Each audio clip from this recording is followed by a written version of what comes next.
Éducation. Quand un enfant lui naissait, le père n'était pas maître de l'élever. Il le prenait et le portait dans un lieu appelé l'éché, où siégeaient les plus anciens de la tribu. Ils examinaient le nouveau-né.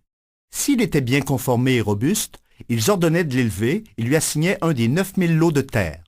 Si, au contraire, il était malvenu et difforme, ils l'envoyaient en un lieu appelé les apothètes, qui était un précipice du taïget. Il jugeait, en effet, qu'il valait mieux pour lui-même et pour l'État de ne pas le laisser vivre, du moment qu'il était mal doué dès sa naissance pour la santé et pour la force. De là vient aussi que les femmes ne lavaient pas les nouveau-nés avec de l'eau, mais avec du vin. Elles voulaient ainsi éprouver leur constitution. On dit en effet que ceux qui sont sujets à l'épilepsie et maladifs sous l'effet du vin pur meurent de convulsions, tandis que ceux qui ont une complexion saine en reçoivent une meilleure trempe et une vigueur plus grande. Les nourrices, de leur côté, étaient soigneuses et expertes.